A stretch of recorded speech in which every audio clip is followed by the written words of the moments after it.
Good afternoon, everybody. So Jem and I are really happy to be with you today here to share more about what we've been working on for the past couple of years at Duolingo and to tell you more about our principles and our approach to monetization. And so in this first part, I'm just going to set the foundation just to give you more context for a lot of the more specific examples that will occur later on. And so when you think of Duolingo, at a high level, here's a couple of key things to know. We've been, for a period of time, the most installed education app on Google Play. And there's more than 300 million people who have learned a language with Duolingo.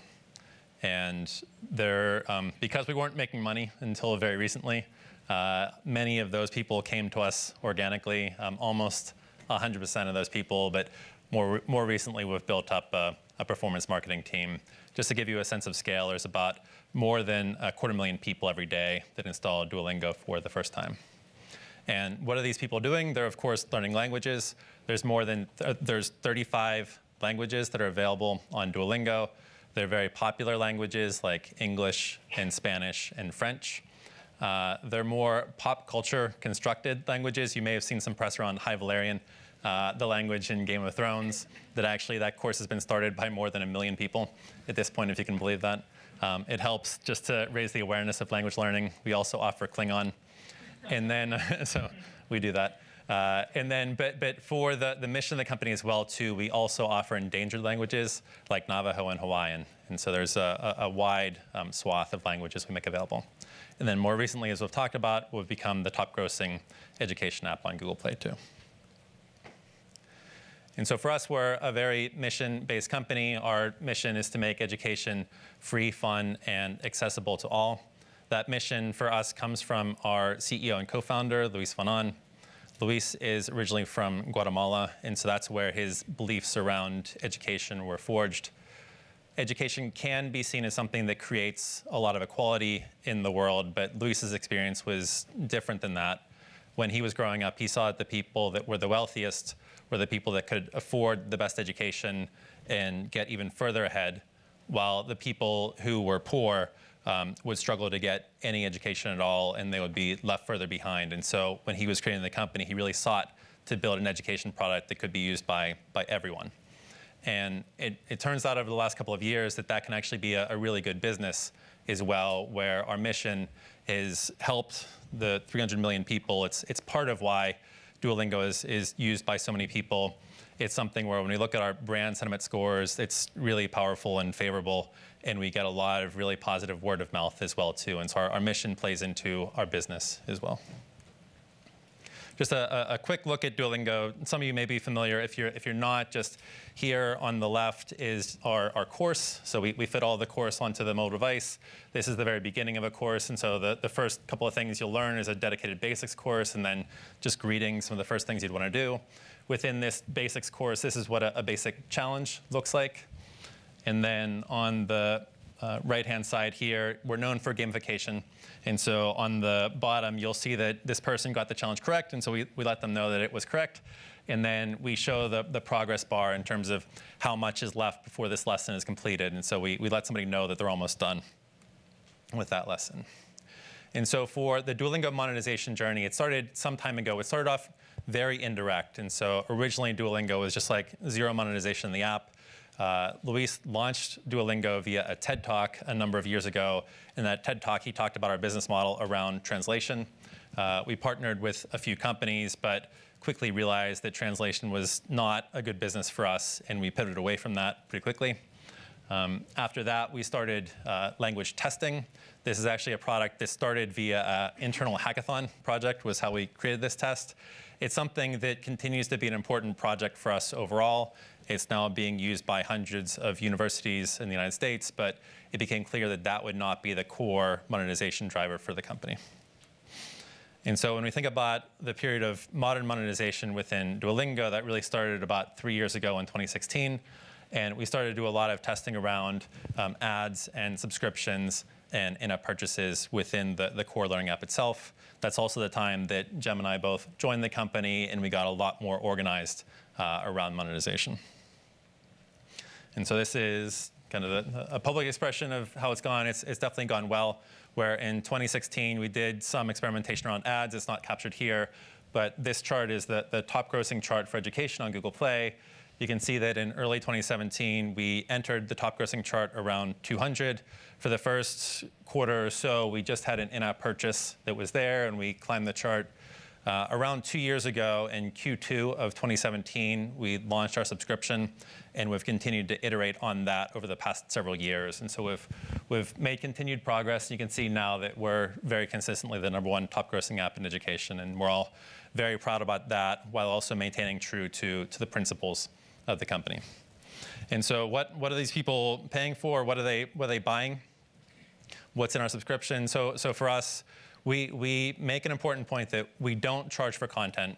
As I said, Luis is very serious about this in the mission, where the content that is available to subscribers is the same content that is available to people that use the free product.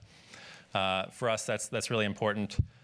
It is a feature-based subscription, so we differentiate based on the features that are available in each. And so our subscription is called Duolingo Plus. This top part here is the initial feature set that we offered. So the ability to remove ads, the ability to do course content offline were the key features. And then we thanked people and let them know that they were supporting Duolingo. And then since that time of launching the subscription, we've more recently added additional features as well, including these here. And this streak repair is something that Alyssa actually mentioned, and Jem will speak more about later on in terms of how we came to integrate that feature into our subscription. And so here, before I pass over to Jem, just want to give a quick note around experimentation. We as a company are very focused around experimentation and A/B testing. Every single feature that launches, every single feature that makes it in the app starts as an experiment first. This is one example of an experiment that we launched in the last year. And then this, if this loads, is just an attempt to, we'll see if it goes. Yeah, give an indication. So at any given time, we experiment a lot. And so at any moment, we have more than 100 different experiments that are running in Duolingo across all the different teams that are working on things. And so it's a very core part of what we do. You could say we do it too much, but it's a core part of our DNA. So it's that. But and now I'd just like to hand off over to Jem, who will talk about the 3 pillars of our experimentation strategy. Thank you, Bob. So yeah, we certainly do love nerding out on experimenting a lot and getting our hands dirty with as much experimentation as possible. Well, we also try to be strategic on what we experiment with. And we basically have 3 pillars that we approach experimentation with. So the first one is helping our users build new habits. The second one is reaching the right user at the right time, especially with the right feature, and especially for monetization experiments. And the third one is creating an emotional connection with our users so that we build a long-lasting relationship with them to help them throughout their language learning journey. And throughout the talk, I'm going to talk about what experiments we ran, what we learned from them in these 3 buckets. So learning a language is pretty much like going to the gym with the goal of getting a six-pack. Everybody wants to do it. It's pretty hard to do unless you put in the time and effort. And the toughest part is motivating yourself to put in the work. And learning a language is pretty much similar. Without consistent work and effort, it's really hard to achieve consistent results. And we think a lot about how do we help our users motivate themselves to keep going to eventually increase their proficiency in a language.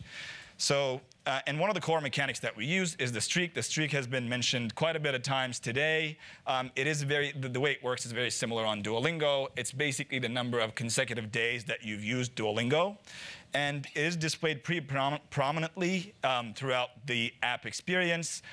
We use the streak as a powerful motivator to keep our users going, especially because the best way to learn a language is daily practice. And the streak itself manifests itself as a core mechanic that helps our users motivate themselves to keep pushing and to keep going further. This is an example post from New Year's season. Monday after January 1st is also our peak time. And this was basically posted around that time of one of our users basically showing off their 800-day streak. And it's roughly 2.2 years of daily commitment to Duolingo, which is very impressive. And it's actually nowhere near where most of our dedicated users are. Our longest streak user just passed their 2,300-day streak, which is roughly 6.2 years. And we actually reached out to him last year. We actually sent him a box of pizza and then reached out to him and asked him what his secret was. And he said, just do it the first thing you wake up. It's not that hard. So if you're looking to build up to a new habit, baking it into your morning routine seems like a good way to go. But even though we do have a lot of impressive users that have had really long streaks, most of our users don't actually even build up to a 2-3 day streak. So we get a lot of inbound requests that ask us, well, what is the best method to get a streak going? How do I maintain a longer streak? And as we looked for inspiration on what to add that would make the streak even more powerful, we got inspiration from an industry that generally doesn't carry over well to education, and that's betting. So we came up with the idea for the streak wager, which is exactly what it sounds like. So you could bet an amount of virtual currency to say to Duolingo that you'll extend your streak for 7 more days. And this virtual currency is a complete soft virtual currency. It has basically no monetary value, and it's pretty small. 50 gems, you really can't buy anything inside Duolingo. So it's basically the allure of betting combined with committing that you will actually extend your streak for 7 days. It was a pretty good jump in our engagement curves. This increased our DAUs by 3%, and we saw a lot more users going further with their streaks. But the streak itself is very powerful. The wager amplifies its effect even further. But things happen, and some of our users break their streaks. And we get a lot of requests asking us to repair their streaks, and also a lot of requests straight up telling us, I'll pay you guys, please repair my streak. And we decided to take them up on their offer. We created the Streak Repair, which is an optional in-app purchase that you can choose to make if you broke your streak and you came back to the app the next day. And if you don't make this purchase, your experience will remain exactly the same. You will just lose your streak. And it was received with a lot of positivity because this was our first monetization experiment, and we got a lot of feedback from our users basically saying, I was looking for a way to contribute to Duolingo, and now I get my streak repaired. This is great. It didn't please everyone. Some of our users were not super happy. They wanted more of a continuous benefit. One-time purchases didn't please everyone. We took them up on their offer as well. And we bundled Streak Repair into Duolingo Plus as a continuous benefit, where if you opt into Duolingo Plus, you can get 1 Streak Repair per month. And this was a very solid jump in our conversion rates, where we saw a 38% increase in conversion. So the streak itself is powerful, and it caters to all of our users, but not all the features we work on caters to everybody. So we think a lot about the features we built, especially around monetization, on how to reach the right user at the right time, so we're not annoying with trying to promote everything to everybody. And one of our features that's inside Duolingo Plus is the fact that free users will see ads, and Plus users will get the chance to remove ads. And this is what our ads page looks like. So at the top, we explain why we even have ads. In the middle, there's the ad unit itself. And at the bottom, there's a Go Ad Free button. And when we designed this page, we thought, well, anybody who dislikes ads can just tap on the Go Ad Free button, and they'll be exposed to the fact that there's something called Duolingo Plus, and they can choose to make a purchase if they want to. It didn't work out that way because one thing we realized was the users who had the highest amount of ad blindness also were the users who disliked ads the most. So when they were shown an ad, the only thing they could focus on was this X button at the top left. So a lot of people never noticed that there was a Go Ad Free option. So we ran an experiment to try to break ad blindness and to try to reach out to the right cohort of users that might have the intention to want to remove ads. So we put this natively styled card, and this was the first time we changed our background color inside the app, so it really stood out in breaking blindness. And we would show this once a week after you've seen an ad to basically call your attention to the fact that Duolingo Plus exists. And we got a 90% win in conversion by calling our users' attention at the right time, right after they saw an ad, to the user cohorts that might be potentially interested in getting an ad removal feature. We tried a similar approach to promote our offline feature. So our offline feature basically lets you download the language course that you're working on, and you can use it without an internet connection. So this is what Duolingo's standard homepage looks like. We added these download buttons that are basically the icons that sit on top of these skills, and to indicate that there's a download functionality, and we surfaced to all of our users that were seeing the homepage, and if they were interested in downloading anything, they would tap these buttons, and then they would learn that there's an offline functionality inside Duolingo Plus.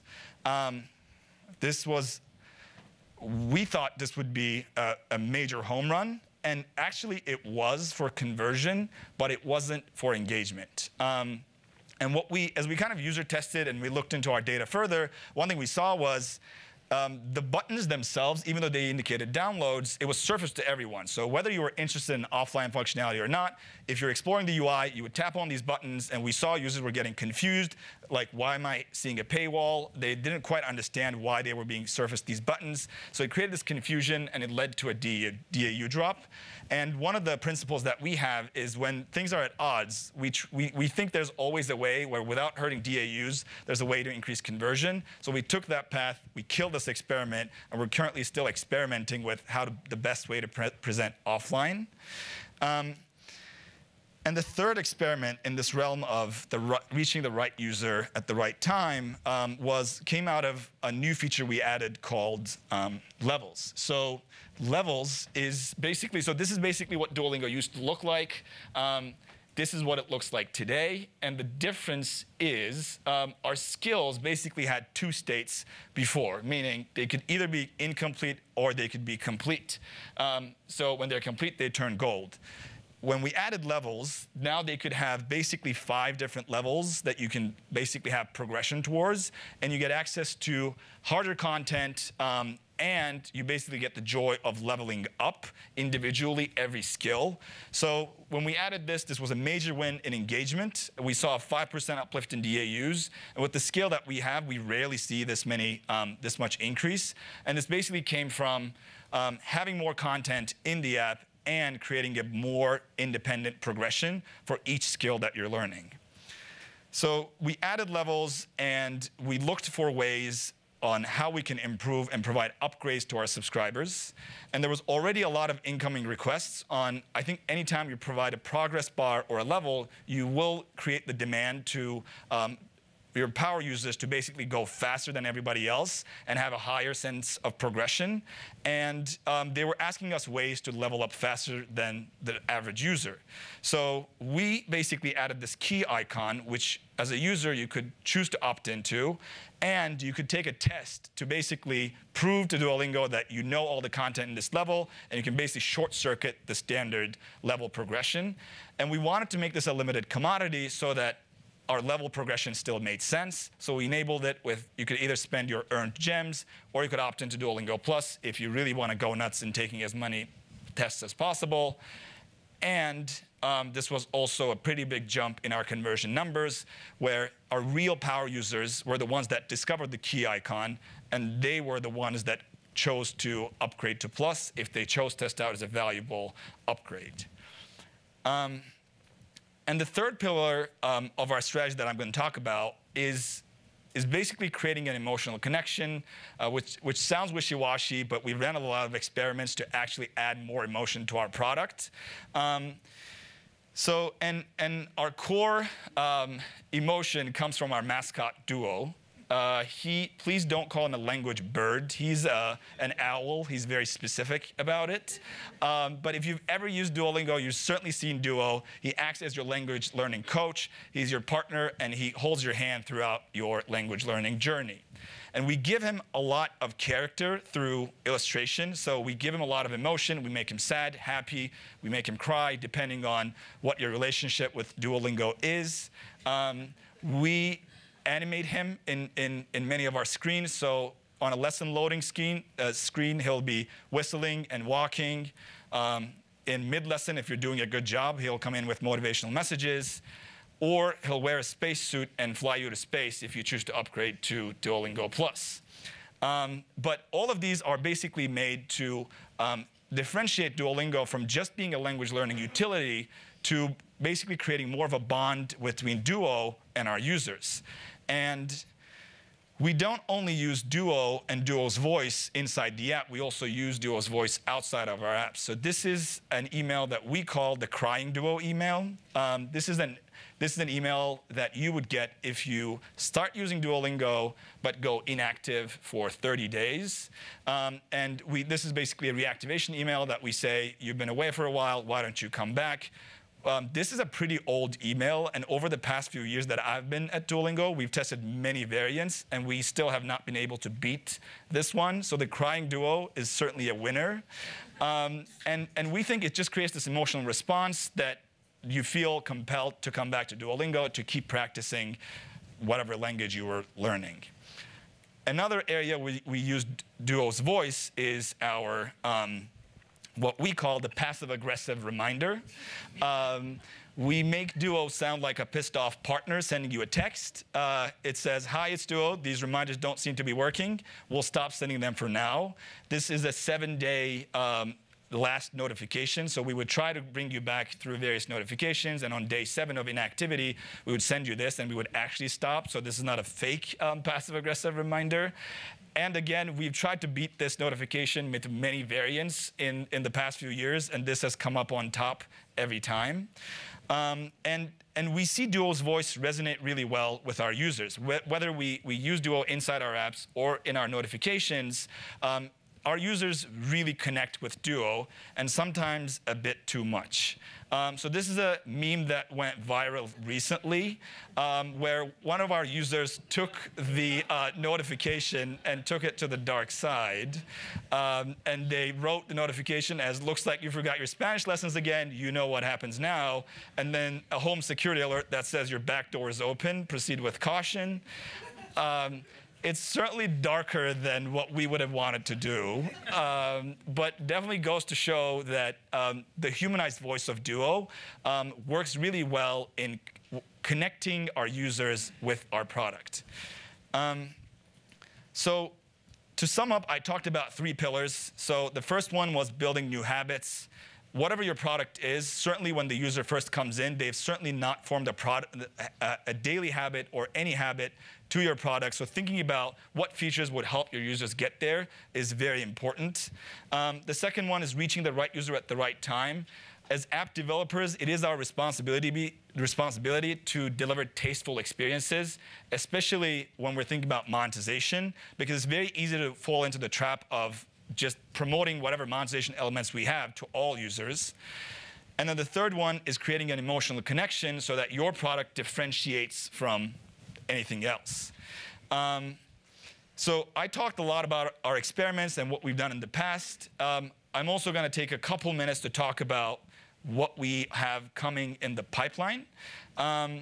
So one of the things that we think a lot about is we want to be everywhere where language learning is happening. So, and not throughout the day of our user, not all the time they can stare at a screen. So we want available different modes of learning, and hence we came up with the idea of a podcast, where we basically structured this format where you can basically listen to a podcast in bilingual fashion, and whatever your proficiency is, you can follow along because it's both in English and Spanish, and you don't have to come to the app. Whatever your podcast platform is, you can access language learning completely for free. Currently, it's only available for Spanish. Hopefully, we'll bring it to French very soon as well.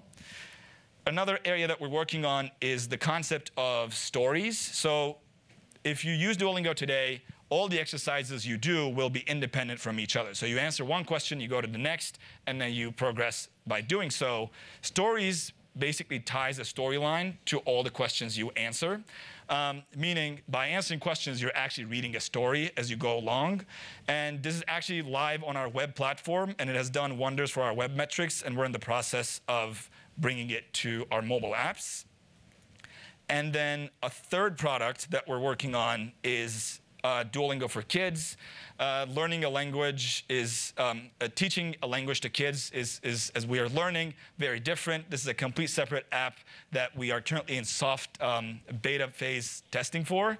And it's a lot more animated, a lot more fun, a lot more visual than the current Duolingo app we have. So you might see some of these products come to your radar. You might also see some of our weird recruiting efforts that we do. This is a billboard that we placed in the commute from San Francisco to Mountain View to strategically hint at the fact that, well, we are based in Pittsburgh and house prices are a lot better there. And so you could work in tech and live in Pittsburgh. And yeah, so this is a plug to say we're also hiring. But thank you so much for listening. If you try any of this stuff that we talked about, please reach out to us. We'd love to hear and learn from you. Thank you so much.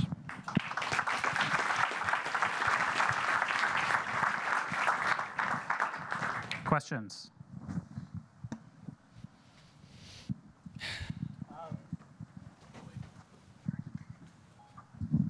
Hey, Paul from Lose It. So I had a question about the statement that I think you said, Bob, where you had 100 experiments running right this second. Okay. How do you keep from interference across different experiments? Yeah, if you want to take it. So depending on what the experiments are, we do certain things. For example, sometimes we segment users. So sometimes we run certain experiments on new users versus old users where there is no cross-section. If there is a cross-section, we sometimes do nested experiments. So we run one main experiment, and in the experiment arm, we run a sub-experiment underneath. Most of the time, if the interaction is not that important for the experiment results, we try to run them independently. So a lot of the experiments are completely randomized and independent. So most of the, if we talk about 100 count, which is very realistic of what's going on live, most of them will be independent and they won't have interaction. For the ones that we think will, we structure them differently so that we can account and measure for the interaction that might be happening. Hi, it's Adam Bader from Discovery. I'm a user. Thank you so much for the app. It's very useful. So I have a question for, do you have any plans to help people maintain a language? Sometimes, like I speak up, English and Spanish, but since I've moved here, I use my Spanish a lot less, and I've noticed that I keep, it's getting worse. So what are you doing to solve that problem? I think we try to approach either maintaining or starting from new in the same way. For example, if you already have pre-existing knowledge, when you install Duolingo, we ask you to take a placement test. So you can basically take a test, answer some questions. We try to measure your proficiency level, and we place you at a level where we think you are best fitting on the language tree, so you don't start from the beginning and learn everything from scratch. So that's one method. The other one is we're adding more advanced learning methods. So podcast is part of that. Stories is part of that. And we'll actually be adding more things in the next year or so. So the idea is to, if you already know the language really well, we want to cater to you better. So the goal is not to only cater to people who are starting from zero, but our goal is to cater to everyone at every proficiency level. So stories, podcasts are all part of that effort, and we'll be doing a lot more to basically, if you're very advanced, you just want to brush up certain things, we'll have more modes of learning.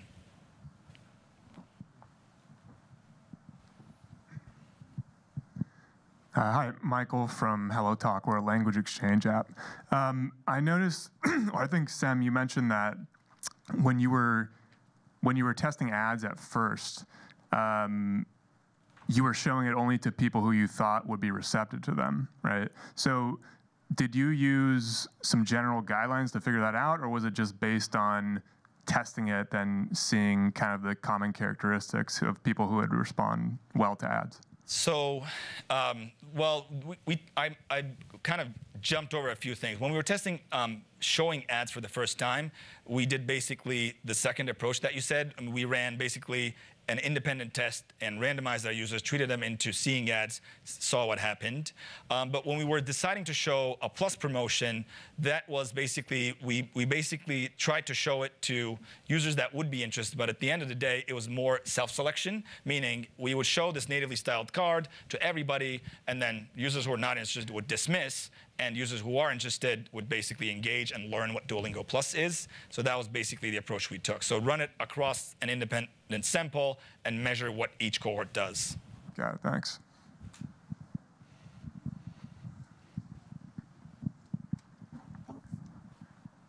Hi, I'm Samantha from Lumosity, and you mentioned that you had a test which increased conversion by 20% but decreased DAUs by 1%, and you ended up killing that test, which I think would be a really difficult call. So could you talk a little bit more about how that was decided? Yes, it is certainly very difficult as a conversation to have, especially when you're sitting on a monetization team and there's a clear gain and there's this small thing that's dropping that you don't want to do. But I think the approach, I think it's more of approach we take on decision making, where if the gains are really, really high, then we can consider a loss on DAUs. But I think as a company, we value DAU growth very significantly, and we are a firm believer that maybe the version 1 landed in a loss. So in that case, we try another iteration to see if we can find a version of what we tested that will end up in no loss but still revenue gain. So I think the approach we generally take is, if we run a version 1 and there's a DAU drop, we don't launch it. We dive into why there's a DAU drop. Can we remedy it by changing what the feature is doing so that it is no DAU drop but only a revenue gain? So we try to iterate at least a few more times before trying to make the tough call on, well, there might be a DAU drop, but there'll certainly be a revenue gain. And most of the time, as you iterate, there is generally a version, most of the time, not all the time, there's generally a version where you can find where you can see minimal DAU drop or no DAU drop, but still the revenue gain.